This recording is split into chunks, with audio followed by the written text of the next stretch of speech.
Yes, hello à tous et bienvenue dans le débrief, cette nouvelle semaine, de playoffs intenses. On est avec David. Salut David.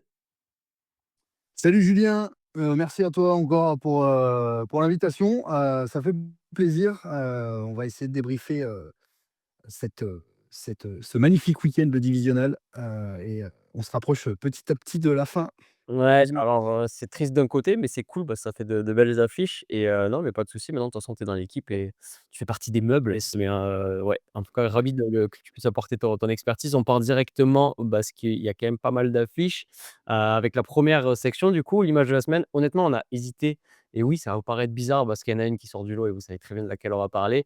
Mais comme on n'aime pas faire comme tout le monde, on s'est dit à un moment donné: «Peut-être qu'on peut prendre une autre action». Non, c'est impossible juste de pas parler de cette action-là parce qu'elle est juste dingue, en fait. Donc David, je sais C'est qu'il clair. était la commenter, mais on a choisi forcément l'action de Caleb Williams avec les Bears. C'est ça, 4e et 4, il reste 20 secondes, 27 secondes exactement, Caleb Williams sous pression qui recule carrément jusqu'à la mi-terrain et là il envoie un bonbon dans, la end zone, touchdown miraculeux qui envoie du coup, les Bears en prolongation face aux Rams. Exceptionnel. Franchement, c'était, Ouais et incroyable, alors, incroyable. d'une déjà la pression parce que c'est pas pour, une première re et 10, hein, c'est pour aller chercher une prolongation, tu vois? Donc il faut quand même y aller et alors toi, je sais pas comment tu 4 l'as vu, mais mais 4 quand je le vois carrément, c'est pas je recule pour me laisser, il tourne les épaules carrément. Il est face à son en-but et là, dans ta tête, en fait, tu te dis: «Mais qu'est-ce qu'il fait, en fait?» Et là, il est juste en fait s'acheter du temps parce que je pense qu'en tête, il sait déjà où il veut la lancer. Il sait déjà qui va la lancer. Il a déjà vu, en fait, son receveur courir. Il se dit: «OK, je vais la lancer là-bas dans la end zone. Par contre, il me faut du temps» et du coup, il fait demi-tour et il court. ah non, mais c'est Genre, c'est c'est impressionnant. Beh, ah ouais, quand tu le vois, tu le regardes, effectivement, il est complètement tourné, vers son but à lui, mais il regarde quand même, quand il se retourne, il regarde quand même sur sa droite et ensuite il voit à gauche. Alors c'est là que c'est incroyable parce que tu à la vitesse où ça va, ah, c'est ça. Ah oui, pour oui. une décision là, c'est ouf. C'est ouf Clairement et à son âge. et de le réussir surtout. Ouais, ouais, non, mais on en reparlera de toute façon du match, par Ah ouais, par la suite. Mais ouais, on était obligé de parler de cette action-là. On va commencer directement avec les 4 matchs qu'on avait à voir. 1er match, on va commencer par ça, comme ça c'est fait, on n'en parle plus, vous me laissez tranquille avec ça. Broncos face aux Bills. Bon, forcément, les Bills ont perdu, et en plus, c'était assez serré. Je vais te laisser, commenter du coup un peu ce match et on y revient un peu par la suite, voir un peu nos réactions. Bills Broncos du coup, ouais, bah, ouais, défaite, cruelle encore une fois pour les Bills. Ça commence très bien pourtant parce qu'ils arrivent à scorer, un TD, en toute fin de premier quart-temps. Ils arrivent à bien tenir l'attaque, des Broncos sur ce début de match. Ensuite, big play de Josh Allen, qui va aller chercher un gain d'une plus d'une vingtaine de yards, trentaine de yards même. Ensuite, action, décisive justement juste après ce big play, bah, c'est le fumble de Cook qui malheureusement perd ce ballon, ballon qui est récupéré du coup par l'attaque des Broncos. Big play derrière de Bonix qui envoie et qui se retrouve directement dans les 20 yards des Bills et derrière, on envoie sur un touchdown les Broncos du coup qui repassent devant, Mmh. 10-7, en on va dire milieu de 2e quart-temps. Ensuite, on a une nouvelle fois, Josh Allen qui, bah, essaye de faire le maximum pour, aller chercher, un touchdown et malheureusement ce ballon qui est relâché dans la end zone.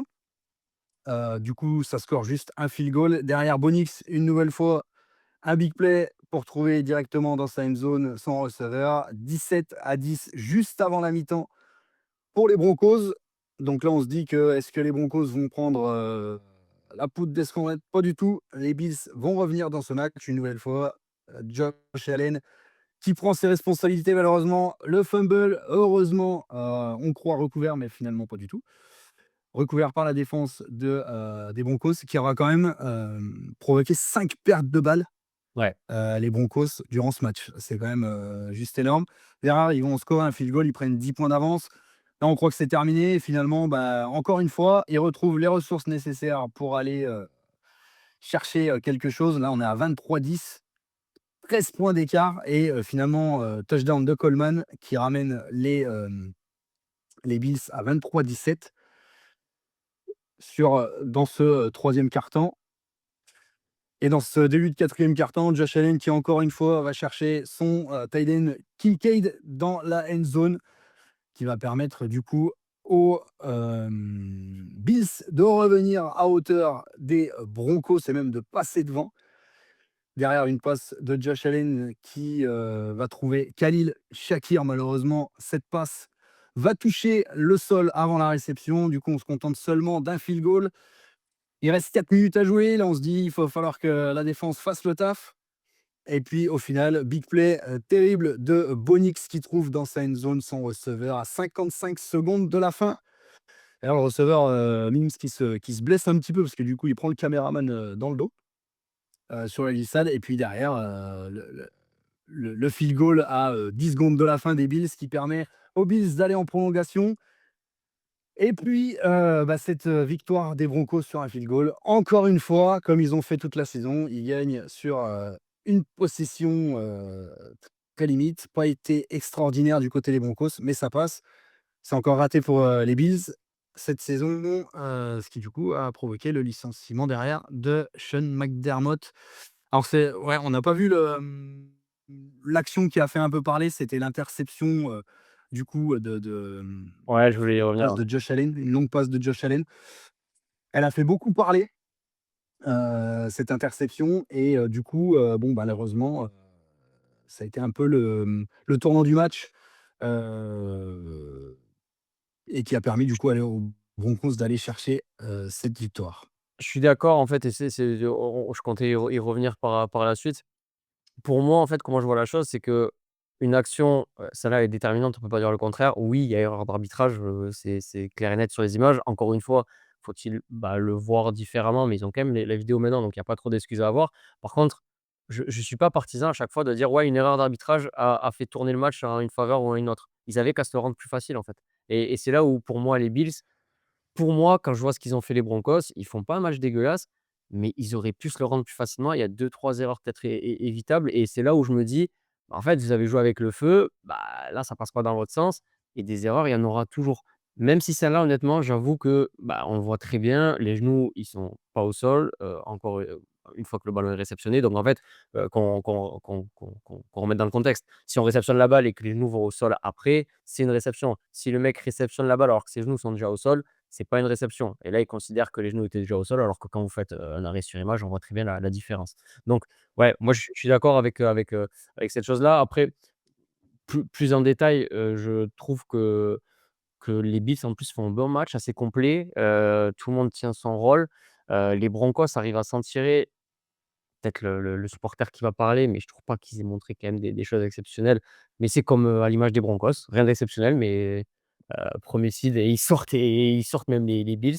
Donc voilà, un peu déçu parce que je pense que dans dans ce qu'il faut évoquer maintenant et on en reparlera peut-être dans une autre section, c'est que les Broncos passent, mais ils perdent leur quarterback en fait, Bonix, tout simplement. Donc en fait, on se retrouve avec une équipe des Broncos qui peut faire le taf et qui peut aller, chercher quelque chose de plus, mais sans leur quarterback, on verra si c'est possible, mais c'est un peu compliqué. De l'autre côté, on a un Josh Allen qui montre que, en playoff, il est juste énorme, qui nous fait quand même kiffer et on perd quand même quelqu'un qui peut nous faire kiffer sur des playoffs et une Mmh. équipe entière avec un bon état d'esprit. Donc voilà, c'est plus ça. Après voilà, c'est mérité pour les Broncos sur le match, franchement. Moi, je j'aime pourtant je suis supporter des Bills, il faut dire: «Ouais, mais c'est Ouais, pas d'arbitrage». Non, ils sont allés le chercher, voilà, c'est comme ça, tu vois? Il y a pas de rancœur à avoir, quoi. enfin clairement, ouais, puis c'est ouais, comme tu dis, c'est l'identité vraiment des Broncos cette saison, quoi. Pas exceptionnel, mais ils vont chercher les victoires. Et ce qui Non, compte à la fin, c'est de gagner. Donc voilà. Après oui, effectivement, je pense que Buffalo, les Bills ont fait plus de yards. Je crois qu'on est à une clairement. centaine de yards de plus que les Broncos.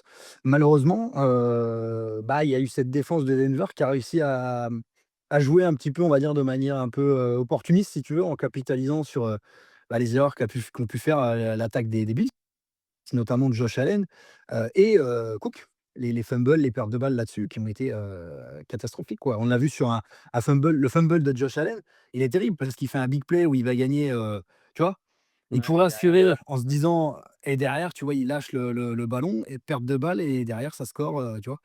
C'est ce que je Donc te dis. malheureusement, ouais, c'est Ah un la on c'est ça que je voulais aborder, la fin de 1re période, la fin de deuxième quart-temps, mais c'est tu what the fuck et tu leur donnes, déjà 7 points avant, ils vont se les chercher les Broncos, mais limite tu leur donnes le touchdown et là les 3 points, c'est juste cadeau. Tu as pas ces 3 points-là, c'est fini, tu gagnes le match et Mmh. là franchement pour le coup, je l'adore, c'est mon joueur préféré, Josh Allen, mais là tu sais pas ce qu'il fait en fait. Qu'est-ce que tu vas chercher à faire une passe en arrière? À un moment donné, le mec va quand même c'est fini, tu vas juste chercher des yards et tu fais une passe en arrière comme si c'était un move désespéré. Donc je te dis encore une fois, je pense que tout seul, ils se le perdent. L'arbitrage n'a rien arrangé forcément. Mais bon, écoute, on verra dans une autre section, heu, ce que peuvent faire les Broncos parce que comme tu as dit, sans briller, ils gagnent et je pense qu'ils auraient même peut-être pu gagner, le Super Bowl cette année en ayant fait, comme ça. Bon, on le saura jamais, ça sera un what if et on verra dans une autre section. Voilà.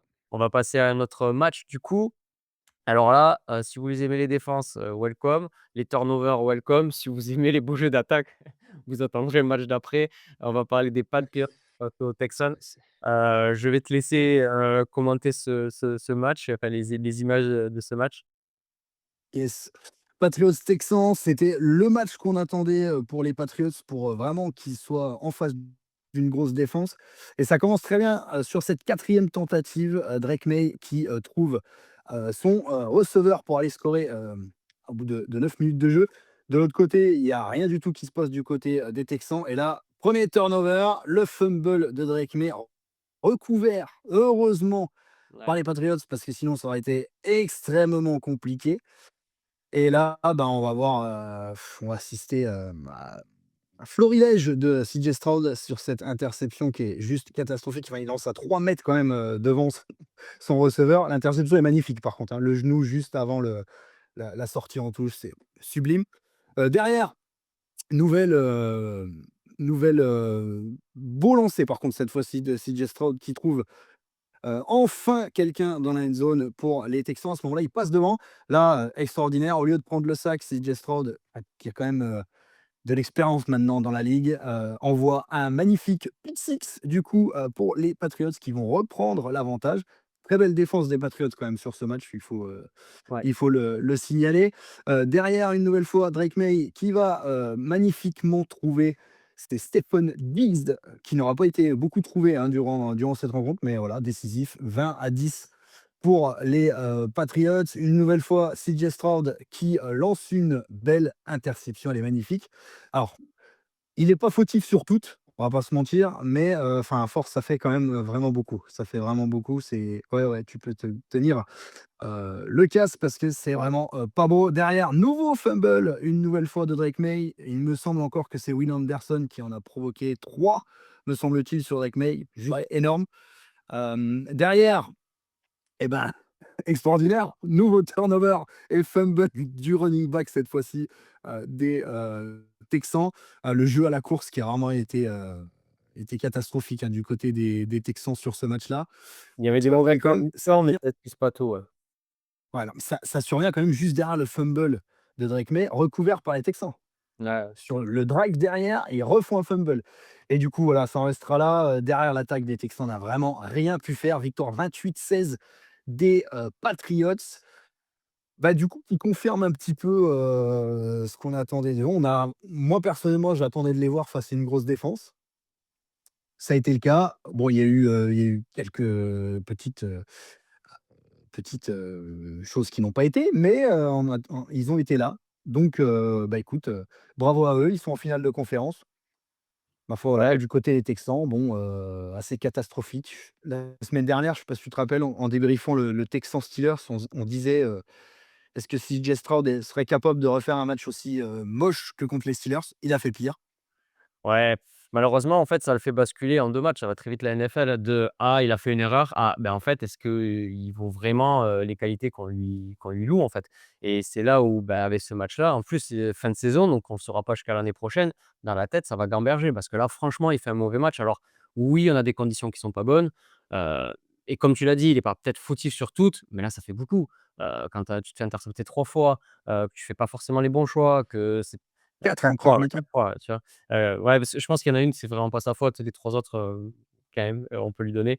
Mais, ouais, je pense que enfin, pour moi, il m'a déçu le match où il fait enfin, le match avant et là, il refait ça, mais encore en pire, dans un match important. Ouais. Après sur les Patriots, pour moi, il montre rien de dingo parce que ça va dans les 2 sens, hein. Il y a des pertes de balles du côté des des Texans, mais là, Oui, du côté des Patriots, donc Drake Maye, je pense qu'il a un niveau carrément au-dessus de CJ Stroud, ça, il y a pas photo et du coup, il arrive, puis je trouve l'équipe quand même plus complète, notamment en attaque aussi. Donc ouais, les Texans, franchement, de du de je disais: «Bah, s'ils s'arrêtent maintenant, c'est une bonne saison pour eux». Bah, tu vois, avec ce match-là, bah, je suis pas aussi sûr que ça, tu vois? Je me dis, enfin, très clairement. pas sûr, vraiment. Bon, en fait, là, tu vas encore avoir plus de regrets qu'autre chose, quoi. Parce que tu te dis: «Mais attends, on a la meilleure défense de la ligue», très clairement, parce que, enfin, la pression qu'ils mettent, heu, Will Anderson et Daniel Hunter, c'est impressionnant, en fait. Ils ont des énormes playmakers en défense. Ils essayent quand même, enfin, ils te tiennent, face aux Steelers. Là, ils te tiennent quand même, face aux Patriots. Mais derrière, ton attaque, c'est catastrophique. Alors, CJ Stroud, forcément, passe vraiment à côté. La O-line, on va pas se mentir, elle est catastrophique aussi. Oui, c'est ce que j'allais dire. À préciser aussi qu'il lui manquait, Nico Collins qui était absent, ce qui peut jouer aussi, hein, parce que bon, il a pas son receveur vedette. Voilà, ça peut être compliqué. Mais là, Faisons le franchement, débat. c'est catastrophe. Est-ce que c'était le Et il y a quarterback il y qui a est mauvais ou alors est-ce qu'on le défend mal, est-ce qu'on le protège mal et est-ce qu'il a assez d'options? Et je pense que ce qui peut donner de l'espoir aux Texans, c'est ça, c'est qu'il y a quand même des choses à dire où, OK, il n'a pas peut-être fait, tout parfait, mais il est peut-être aussi en train d'essayer de trouver des solutions. Il est jeune encore, enfin il est jeune. Oui, c'est pas un quarterback affirmé. Ouais, non, je suis d'accord avec ça. Je suis d'accord avec ça, il faut lui laisser du crédit et donner un peu de l'espoir à ces Texans. Parce que oui, la défense, elle bougera pas, sur l'année prochaine. Elle restera une top défense de la ligue. Alors, défense, win championship comme ils disent. Oui, si tu as pas une attaque, tu marqueras pas de points. Donc à 0-0, tu gagnes. Ouais, ouais, non, mais Mais voilà, non, non, mais je carrément. suis assez d'accord avec ton analyse. C'est clair. On va passer à un autre match C'est du sûr. coup, bravo aux Patriots, qui passent sur l'étape d'après. On verra sur la fin de la vidéo avec nos pronostics, ce qu'on voit pour eux. On va passer à un match, bah, qui était très plaisant. Je sais pas, c'est pas le plus plaisant. Rams face aux Bears. Avec, bah, forcément les Rams, qui enfin je dis forcément, pas forcément parce qu'ils avaient chaud au cul, mais ils passent quand même. Je vais te laisser, nous commenter les images. Yes, bah, écoute, ouais, les Bears qui nous ont encore, régalé, hein, comme sur le match de wildcard.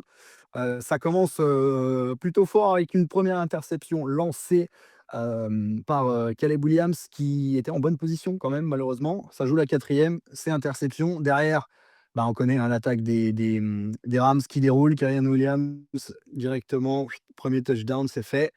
Donc là, tu te dis, même configuration à peu près que face aux Panthers, tu te dis: «Ils vont dérouler» et cetera et puis au final, ben, non et c'est là que se posent beaucoup de questions. Derrière, sur une quatrième tentative, une nouvelle fois en tout début de deuxième quart-temps, DJ Moore qui est trouvé par Caleb Williams. On est à 10 partout. Il n'y a pas eu énormément de points, hein, sur cette, 1re mi-temps.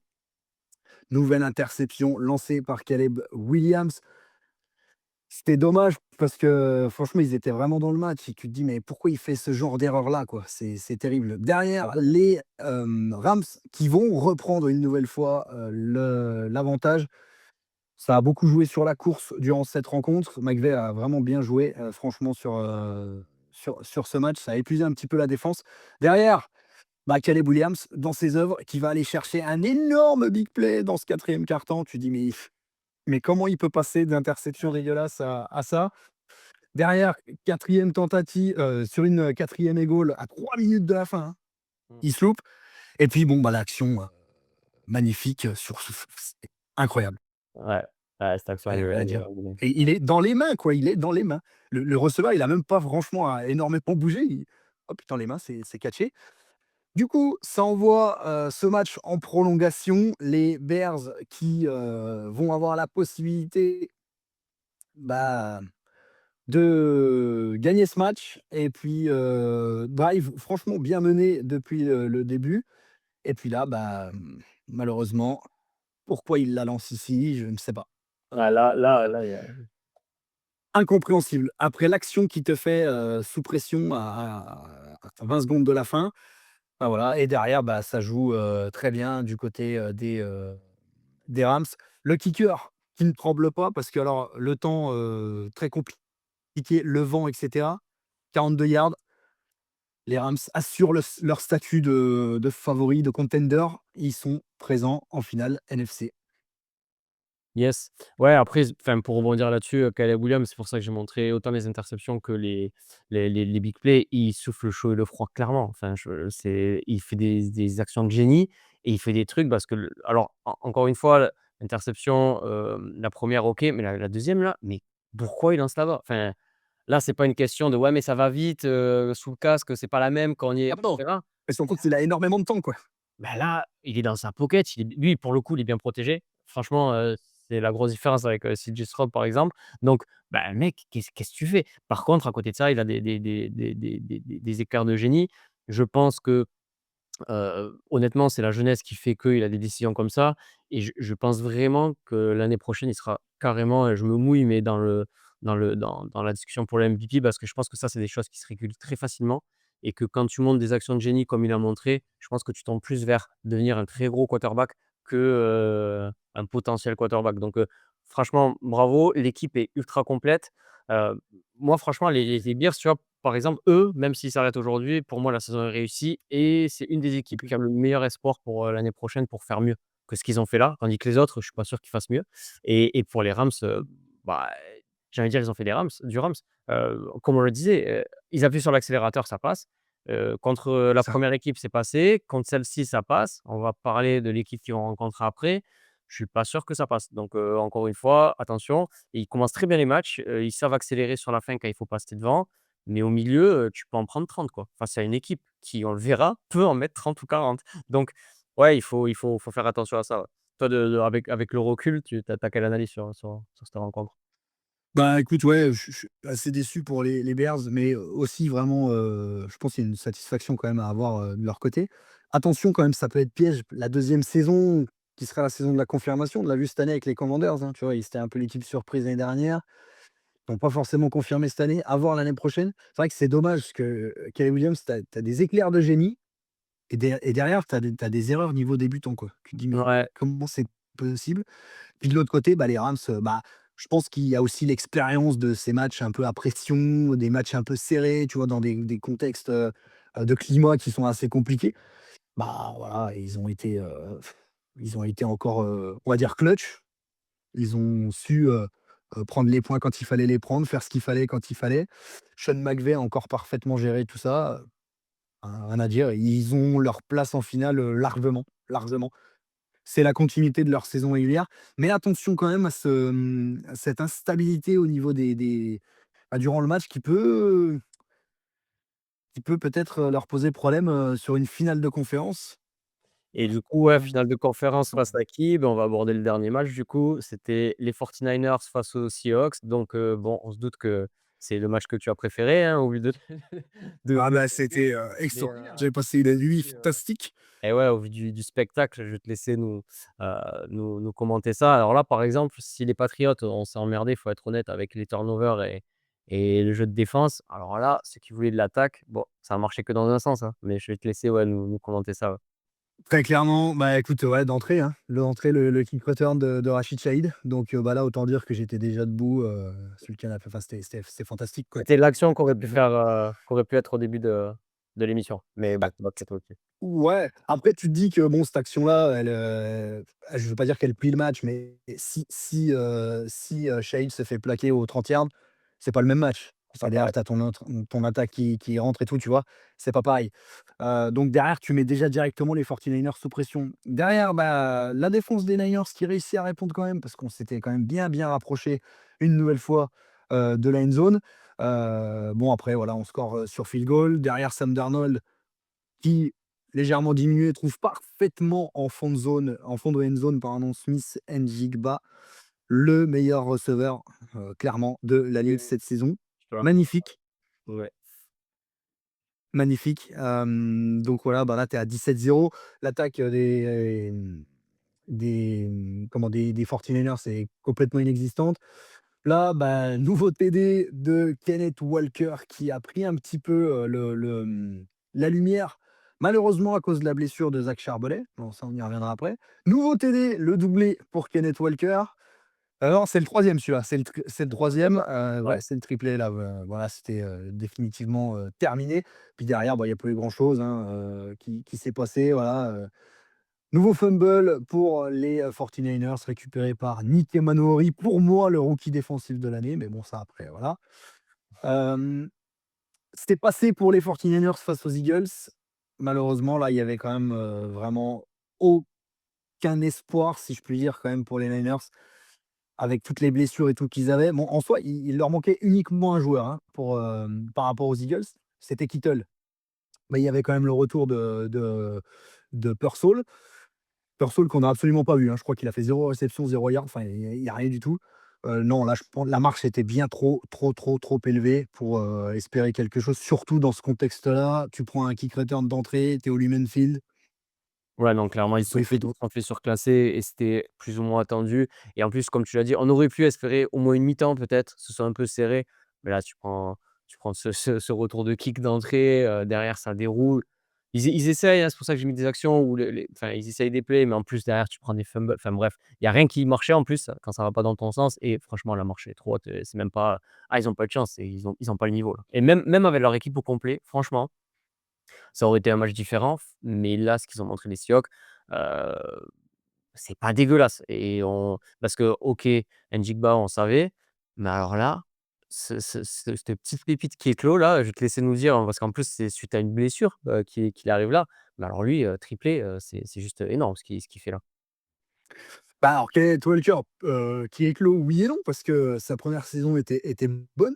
Derrière, c'est vrai qu'il y a ce duo avec Zach Charbonnet et en fait, c'est souvent Charbonnet, si tu veux, qui prend la lumière parce que, Kenneth Walker fait beaucoup le taf et quand tu arrives, en fait, en red zone, bah, c'est souvent Charbonnet qui prend le relais et qui score. Donc on a plus tendance, tu vois, à mettre en lumière, on va dire, Zach Charbonnet. Là, c'est sûr que la blessure va faire mal parce que c'est du coup ligament croisé, hein, quand même pour Charbonnet. Donc du coup, c'est fin de saison. Donc là, ça va être Kenneth Walker qui va avoir la responsabilité, on va dire à 90 parce que bon, on a peut-être, il y a eu, Olani, c'est un rookie qui a été drafté cette année, qui peut, je pense, faire quelques jeux. Mais du coup, ouais, le jeu de course va reposer quand même une grande partie sur Kenneth Walker. Moi, j'aime beaucoup parce que, on voit en fait, on voit sur ses jeux qu'il est patient, il attend vraiment l'ouverture et cetera. Ah, tu vois que le mec, il joue intelligemment. Et puis physiquement, il est extraordinaire, quoi. Sur le premier TD qu'il marque, l'autre vient essayer de le plaquer, boum, tchuss, en fait. Non, non, tu viens pas, c'est mort. Je vais dans la end zone, c'est moi et voilà, donc je pense que ça a été plutôt bien fait de la part des Seahawks, avec un Sam Darnold qui n'était, jusqu'à au dernier moment, pas sûr de jouer, parce que blessé aux obliques et cetera. Alors on dit: «Ouais, ouais, du coup Darnold, il a pas lancé beaucoup». Bah oui, mais du coup, pourquoi faire? Tu vas pas demander à ton quarterback de lancer, 45 passes si tu as pas forcément besoin, surtout s'il est diminué. Moi, Donc je suis d'accord, ouais, très intelligemment, coaché de la part des Seahawks, ouais. ouais, voilà, mais c'est bien, c'est un œil de supporter, mais détaché quand même que tu Ah oui, apportes. J'allais le dire en plus, si tu parlais pas, j'ai dit: «C'est marrant, c'est la seule le seul résumé où on parle pas du quarterback de l'équipe, avant, bah, la fin parce que oui, il a pas ré comme d'hab, c'est propre à lui-même, il a rien montré de fantastique, mais là déjà, bah, d'1 il était un peu blessé, de 2 ça fonctionne, ils mettent quand même 40 pions, donc bon, même si tu montres rien d'exceptionnel, c'est quand même toi qui as la baguette et qui prends les décisions bah, plus ou moins, donc moi je suis OK avec ça et de dire, pour l'instant c'est OK. Le jour où il faudra lancer parce qu'au sol ça marche pas, est-ce qu'il pourra? Il a montré qu'il savait le faire aussi. Encore une fois, et on avait peur qu'il soit sous pression et qu'il se loupe. Il y a pas de loupé. Donc pour le moment, non, bah, bah, c'est OK. puis malgré tout, il finit quand même à 12/17, quoi. 12 sur Ouais, non 17, mais un TD, il lance pas une inter, tu vois? Enfin bon, c'est plutôt propre comme match. Il a en plus parce que bon, Smith Njigba était quand même vraiment bien muselé, et on s'attendait à ce que de toute façon, ça va être pareil, en finale, NFC à mon avis, c'est le meilleur receveur, donc on va s'attendre à ce qu'il soit muselé. Mais tu vois, il a eu d'autres solutions, notamment Cooper Kupp qui a été bien trouvé sur ce match-là, plus que d'habitude. Non, non, c'est passé. Après, même de l'autre côté, tu vois? Brock Purdy, le pauvre, bah, il fait avec ce qu'il peut, quoi. ouais, non mais je suis d'accord. À partir du moment où ton receveur, numéro un, c'est ton running back, bah, ça devient compliqué, quoi. Ouais, je suis Donc d'accord. voilà, je pense il a fait ce qu'il pouvait. Il a fait un énorme match, c'est sûr, face aux Eagles. Mais là, c'était vraiment trop compliqué, ouais. Surtout contre la défense de Seattle qui est, c'est constamment sous pression, en fait. C'est une folie, quoi. Et à se récupérer vos blessés, revenez l'année prochaine et je pense qu'ils joueront encore les premières phases et je pense que ce groupe de toute façon, Oui. ce groupe restera avec les Rams, les Seahawks, enfin, ça restera un très gros C'est groupe. clair. Il y aura enfin, ça va être la guerre à chaque match de conférence. Du coup, on va passer D'ailleurs, juste petite anecdote, mais vraiment 30 secondes. Je sais pas si tu as vu, mais concernant les blessures des 49ers, ils parlent de la centrale électrique à côté du camp d'entraînement qui ah pourrait ouais? avoir un rôle. Tu tu pas vu cette info? Ouais, c'est Non. une folie. Mmh. Et vas-y, dis. Une centrale électrique, en fait, si tu veux, à côté du centre d'entraînement des 49ers, qui pourrait justement, Voilà, oui, jouer sur le métabolisme, et cetera. Ce qui fait que OK. c'est vrai que c'est quand même assez affolant quand même. Ouais, après, moi enfin pour, faire pas mal de sport et connaître pas mal de staff médical et cetera, le staff médical doit détecter les blessures avant. Je dis pas que c'est des Oui, oui, je suis faire, bien d'accord. mais tu dois la blessure, elle arrive pas comme ça. Donc à un moment donné, c'est au staff médical aussi de savoir gérer le risk reward. Je sais qu'ils jouent tous blessés de toute façon et que le staff médical, s'il devait arrêter les joueurs à chaque fois qu'il y a un petit bobo, personne jouerait. Mais je pense qu'il faut aussi savoir détecter: «Attends, là le tendon il a 2 doigts de péter» ou, enfin, ou d'autres blessures, donc je pense aussi. Mais ça peut accélérer du coup, ouais, le fait que, bah, tout le monde est blessé assez rapidement dans la saison, C'est chaud, quoi. ça tire plus, quoi. Ouais, c'est pas déconnant. Mais ouais, tu as bien fait de le souligner. Du coup, on va vite fait enchaîner avec les autres, on va passer au stock up, stock down. Le up de la semaine, et je pense que up et down, c'est peut-être pour me venger du fait qu'ils soient pas passés. On va parler des Bills. Dans les up, je voulais souligner l'état d'esprit, en fait, des Bills, qu'on a vu, bon, ça fait le tour, cette image de Josh Allen qui pleure en conférence, de presse. Certains disent: «Oui, c'est que c'était sa dernière chance qu'il a laissé passer». Moi, je suis pas sûr parce que c'est pas un vieux et je pense qu'il en aura d'autres, les gars, donc désolé, mais il reviendra et je pense juste que, bah, il est déçu parce qu'il sait qu'il a fait des conneries, la connerie que je te dis en fin de deuxième mi-temps. Donc il prend un peu sur lui, il dit: «Merde, j'ai fait de la merde» et là où je trouve que le groupe et l'ambiance, elle est quand même énorme, c'est que dans les vestiaires, après, quand il va voir son collègue, il dit: «Bah, en fait, le Shane, il était en train de pleurer là parce qu'il il dit que c'est sa faute, il prend sur lui» et le joueur se met à pleurer lui-même en disant: «Non, non, mais en fait, c'est pas sa faute, c'est la faute de toute l'équipe. Ils sont tous déçus au même niveau. C'est pas le fait qu'ils pleurent tous, c'est le fait qu'ils sont tous déçus au même niveau, que ça se tire pas dans les pattes, au contraire» et on sent ça, vraiment, c'est le signe d'une équipe très soudée et du coup, ben oui, ça fait beaucoup et tu pourrais dire: «Bah, putain, ça va les plomber, les Bills, c'est mort». Moi, je trouve qu'à l'inverse, et ben, ça va encore, les souder et apporter quelque chose de plus. Bah, je suis assez d'accord, je pense que ces mecs-là pourraient mourir pour Josh Allen sur le Ouais. terrain. Malheureusement, je pense que leurs, compétences, sont pas aussi, élevées qu'ils voudraient pour, justement, bah, briser ce plafond de verre. Parce que tu as l'impression que chaque année, tu te dis: «Les Bills, c'est un rouleau compresseur, ils vont marcher sur tout le monde, c'est leur année, c'est leur année, c'est leur année». Là, tu te dis: «Bon, écoute, cette année, ils sont moins performants quand même que les autres saisons», même s'ils font une belle saison, mais tu les sens moins forts et tu dis: «Bah, pourquoi pas cette année du coup?» parce que, bah, face aux Jags, ils passent, là, contre les Broncos, bah, tu te dis: «Ils les tiennent tout le match». Bon, il y a des erreurs, mais voilà et puis au final, non, ça passe encore pas, c'est compliqué donc oui, l'état d'esprit est beau. Après, j'espère quand même que ça va pas non plus,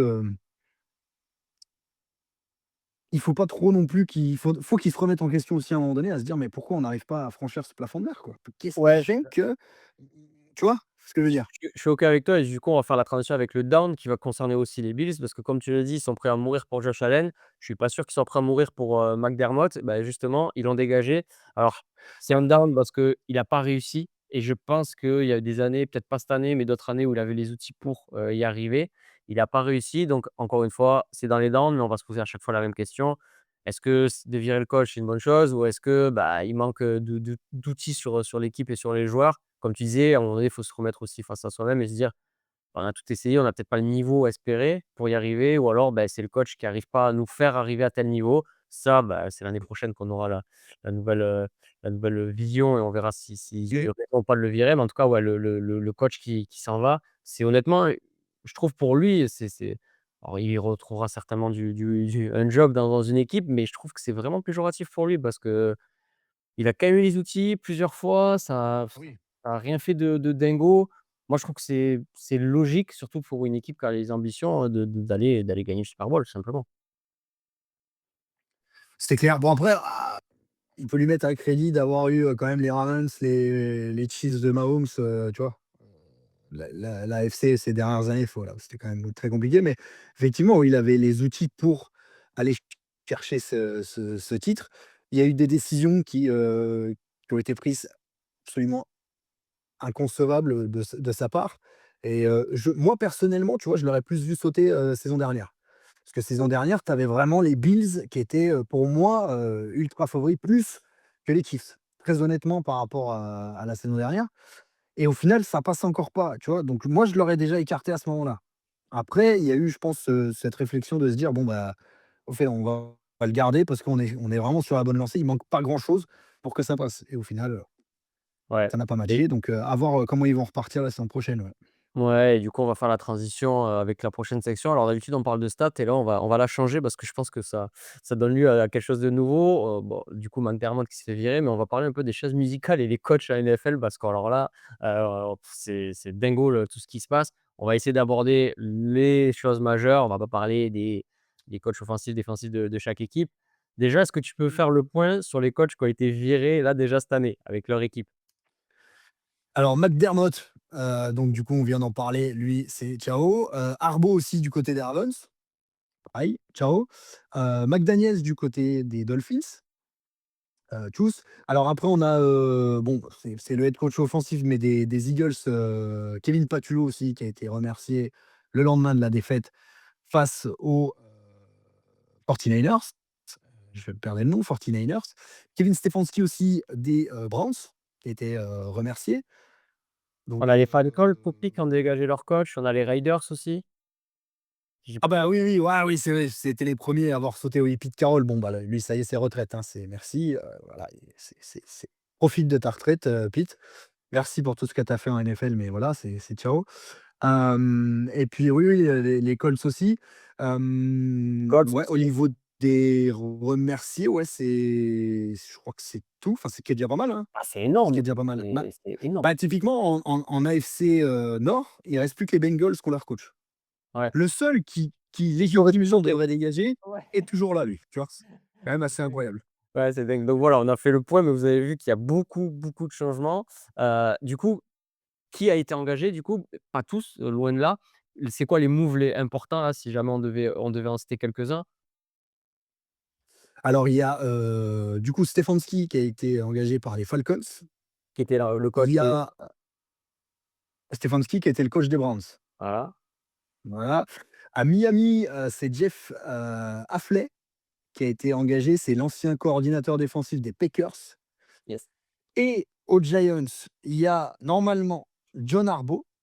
Cependant, après le licenciement de Sean McDermott, il y aurait peut-être un revirement de situation et finalement, il voudrait peut-être pas signer aux Giants. Je comprends pas pourquoi.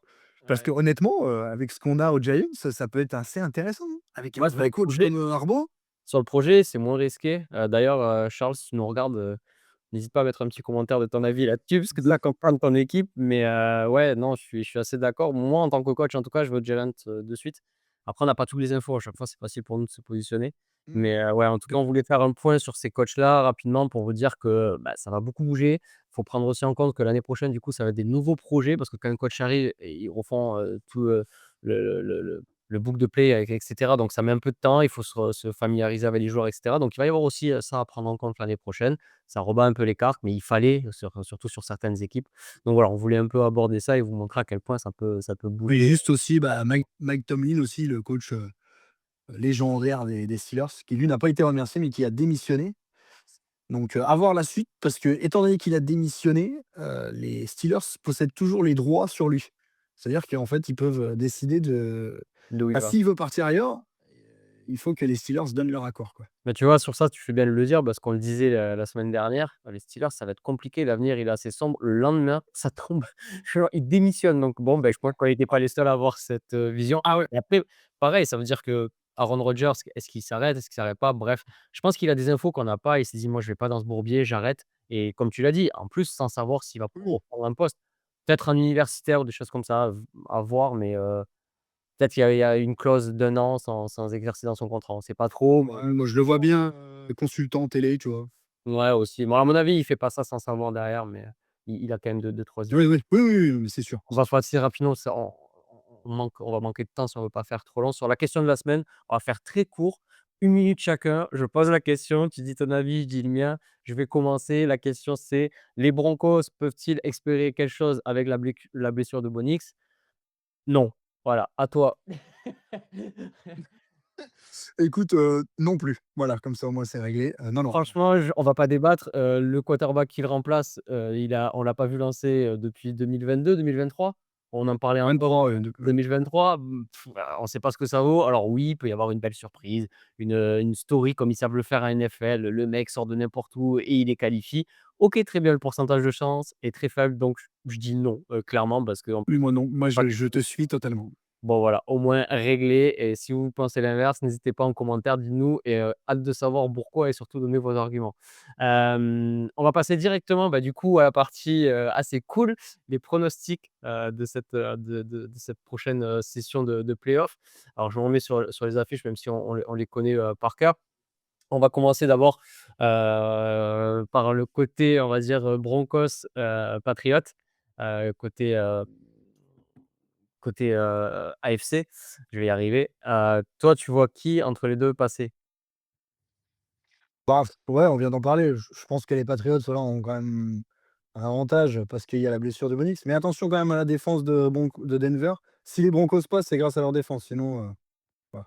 Mais je Ouais. mettrais les Patriots quand même, ouais. Je pense qu'ils sont plus complets et voilà, ils ont pas d'absents Ouais, de grande taille, donc ça va le c'est faire. ouvert, mais pas pour les mêmes raisons. Je trouve que de l'autre côté, moi, je mets les Patriots aussi. Même si, je t'avoue que oui, sur le papier, tu me dis, bah, le quarterback qui sort de n'importe où, les qualifie avec une bonne défense, et deux trois big plays, moi, je signe parce que le scénario me fait plus kiffer que les Patriots, avec ce qu'ils ont montré. Même si, Drake Maye qui va au Super Bowl, bon, OK, Oui, ça peut le faire aussi, mais ils me franchement, je vais le dire en tant que si je me positionne en tant que supporter, ils me font pas kiffer, en fait, ces Patriots. J'ai du mal, il y a rien qui me Drake Maye m'a fait kiffer durant la saison, notamment dans la course au MVP avec Matthew Stafford. Je trouvais ça intéressant et limite, pendant un moment, même si je suis supporter des Rams, je le trouvais devant. Mais là, franchement, donc il passe, OK, mais j'avoue que et je le disais, on me disait: «Ah, tu pas trop dégoûté pour les Bills?» Non, si je me positionne extérieur, je suis pas supporter, juste en extérieur, bah, ça gâche le spectacle. Ça aurait été l'inverse, les Bills qui passent, mais ils perdent, Josh Allen, j'aurais dit: «Bah, merde, j'aurais préféré que les Broncos y passent», parce que là, ça me coupe un peu ah le oui, oui, oui, bah, très clairement. Hop. Mais ça ouvre des portes encore une fois, restons, Mais je dirais un peu le quand même typiquement, tu vois, les supporters français des Broncos qui vont se coucher à 2 heures du matin avec la victoire sur un field goal de foot, tu éliminé Josh Allen et tout, tu te lèves le lendemain matin, tu as perdu ton QB. beh, hâte de voir, ce soir. Je pense qu'ils en parleront, à NFL Extra, mais le Rémi Revers, Ouais, ouais, je ouais, pense, ouais. c'est un peu ce qu'il a dû vivre, de l'intérieur et du coup, l'autre affiche, qui va nous intéresser fortement puisque, il y en a un qui est du côté des Seahawks, je vous laisse deviner qui c'est et l'autre qui est du côté des Rams. Du coup, NFC, donc toi, tu vois les Seahawks, je suppose? Large. Ça fait plaisir. 10 ans quand même, 12 ans, ouais 12 ans qu'on n'a pas été en finale de conférence NFC. Je te laisse Mmh. imaginer le et puis surtout avec une équipe comme ça, quoi, c'est ça Mais qui tu les vois passer large? C'est ça qui m'intéresse. ouais, honnêtement, alors c'est pas parce que je suis, Non, supporter non, ou non, quoi, non. mais je pense vraiment qu'il y a moyen de vraiment encore, prouver que, on est la meilleure équipe, très clairement cette saison. Enfin, je veux dire à un moment donné, Moi, je pense que je vous c'est moi, je te rejoins, vous êtes la meilleure équipe et je pense que du coup là, bah, malheureusement, vous êtes obligés d'aller gagner, hein, le Super Bowl cette année, si vous voulez, ne pas avoir de regrets. Par contre, je vois un monde où, les Rams vous font chier, en fait et pas aussi facile. Il y a, allez, on va dire, 30 de chances que le scénario des Rams, vous sorte, mais pas aussi facile. Vous dominez, sur les matchs que vous avez faits, les Rams, ça va pas être une domination. Je pense que ça va être, beaucoup plus serré que ça et après par contre, oui, si vous passez derrière, je vous vois largement gagner la finale, peu importe l'adversaire en face. Mais, ouais, parce qu'il y a en fait, je vais revenir sur ce que je disais, mais il y a eu des confrontations déjà, il y a eu des matchs de division, ils se connaissent par cœur les coachs, ils savent aussi s'adapter, ça va être une guerre aussi de mentale de coach, enfin, tu vois, il y a plein de choses qui rentrent en compte pour dire, tu peux te louper, en fait. La pression de dire: «Franchement, avec ce qu'on a montré là, il y a plus personne voit Royal. Regarde, parle-en à Josh Allen, la voix Royal, et il te dira: «Bah, ouais, OK, elle y était, mais on l'a pas prise». Donc c'est pour ça que moi, je mets des freins. Je peux pas te dire, les Rams vont passer. Si on prend les cotes, la cote c'est serré quand même la cote ouais, ouais. elle a 2,15 et Seahawks 1,65. Ouais, ils voient un match serré alors que je le vois pas tant que ça. De l'autre côté, on en a pas parlé, mais la cote des Broncos, elle est à 3, hein, avec la blessure de Bonix, ils y voient carrément pas passer. Ouais, ouais, Ah ouais? ah ouais, c'est fini. Donc ouais, là, c'est un peu plus serré, mais ouais, là, si je de en tant que supporter et joueur, je vais mettre une pièce sur les Rams parce que j'ai envie de voir, Matthew Stafford en finale plus que Darnold et tu comprendras pourquoi. Après, sur le papier, vous êtes favoris largement. Vous êtes favoris largement. Bien sûr. Non, non, mais après, c'est normal, mais, étant donné moi ce qui me, c'est que personne, j'ai lu beaucoup de médias, j'ai enfin, beaucoup d'articles, j'ai écouté pas mal de podcasts. En fait, tu as l'impression que les Seahawks ne sont pas pris au sérieux. C'est quand même une folie quand même. Tu affrontes quand même, enfin, tu tapes quand même les Jags, tu tapes les Texans, tu tapes les Steelers, tu tapes les Panthers, tu tapes les Rams, tu tapes 2 fois les Niners. Eh beh, Tu es pas pris au sérieux parce que Darnold, alors je suis d'accord, mais à un tu moment donné, Et là, on aborde un voilà. thème et je pense qu'il faudra qu'on fasse une vidéo à ce sujet-là.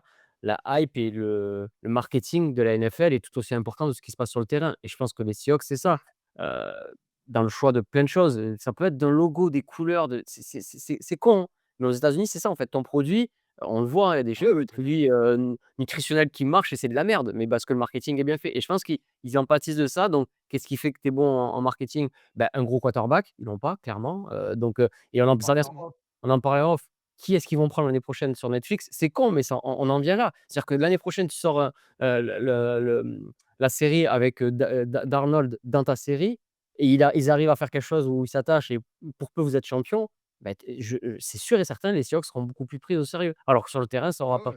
Donc, ouais, on parle de hype, les Rams, c'est Los Angeles. Matthew Stafford, il a fait parler, il y a eu ce transfert à l'époque avec Goff, pardon. Il a montré qu'il était OK. Je sais pas, c'est bête, il est dans sa prestance et cetera. Donc vous avez Bien Andy Dalton sûr. qui commence à faire monter ça. Vous avez, pas mal de monde maintenant et le receveur, qui met son triplé, donc ça commence à monter en hype.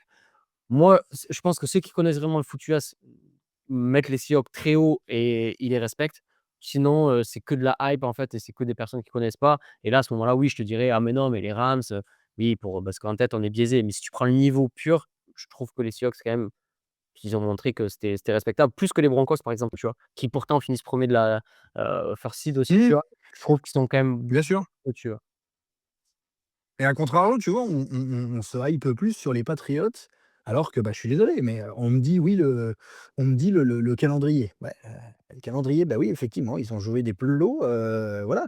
Ils ont pas demandé à avoir ce calendrier-là. Là, on me dit, les Seahawks, ils ont mis une tôle aux Niners, ils ont que des pétés. Mais les Ils ont pas demandé à jouer une équipe pétée, Mais je suis alors d'une, je suis content tu parce vois? que j'ai jamais l'avis de tout le monde et c'est pour ça qu'on fait cette émission-là et je ne veux pas l'avoir, je suis très content de ça. Peut-être que je me trompe des fois et deuxièmement, on en revient sur pourquoi les Patriots et je suis désolé parce que les Patriots historiquement, il y a eu Tom Brady, c'est les US, les couleurs, c'est les États-Unis et du coup, dans la tête des gens, la hype, elle est déjà plus élevée donc à niveau pratiquement égal, il y aura plus de hype. Je suis pas d'accord et moi justement et je l'ai dit juste avant, tu vois, j'ai pas triché, ils me hype pas du Ouais, tout ouais, les ouais, carrément. Patriots, malgré le fait qu'il y ait Drake Maye, malgré le fait qu'il y ait pas mal de joueurs et que ça monte en compétences et ils jouent bien, hein, je dis pas le contraire. Mais moi, je suis pas hype au plus que sur les Seahawks. Les Seahawks, je pense qu'il vous manque un Mmh. peu d'historique, il vous manque un peu de joueurs clés, il vous manque Oui. de c'est con, hein, mais d'histoires dans les médias, de 2-3 Ah non, mais trucs c'est comme pas ça. pareil, bien sûr, bien sûr. C'est pas bien, mais c'est bien en fait pour la NFL et ça fait vivre ce genre de choses. Mais bon, c'est un autre débat. En tout cas, on a fait une grosse émission. J'espère que ça vous a plu. Si vous êtes là jusqu'à la fin, merci. Mettez un commentaire et un petit like et abonnez-vous si ce n'est pas le cas. Ça nous aiderait grandement parce qu'il y a beaucoup de taf derrière tout ça. On va monter en compétences. Il y a des nouvelles choses qui vont se faire sur d'autres sports. Là, on a lancé la NBA. Il y a peut-être d'autres choses, peut-être sur le hockey sur glace, j'en dis pas plus, qui viendront par la suite. Donc voilà, essayez de nous soutenir comme vous pouvez, et de nous partager vos ressentis, de nous partager sur les réseaux énormément de bien à la chaîne. Merci David, bon, ben, Merci à toi. on va vivre le match, la semaine prochaine. Il y en a un qu'on va regarder à moitié, pour être honnête. On débriefera bien sûr et l'autre qu'on va regarder fort. Merci à toi en tout cas. Et le pire, c'est que celui-là, il est à 21h, quoi. Ouais, mais Ouais, le honnêtement, Broncos Patriots, c'était à 21h, quoi. ouais, l'autre il a minuit, ouais, bah, après en fait, je crois que c'est côte est, côte ouest, je sais plus où c'est. Ouais, Non, ça, bah, oui. je sais. C'est ça. Ouais, c'est ça. Et en fait, du coup, comme il y a 3 heures de décalage, ils mettent les côtes est, plus tu sais, Ouais. pour pouvoir toucher un plus grand nombre. Bon, bah, écoute, on devra veiller un peu pour celui-là, honnêtement, je veillerai. J'avoue que Oh non, mais moi, ça me gêne pas du tout. oui, mais toi, oui, tu es habitué, moi, je suis un peu plus ouais, mais bon. Bon, ben, merci en tout cas et Merci à toi. à la semaine prochaine. Yes, ça marche. Allez, ciao. Ciao.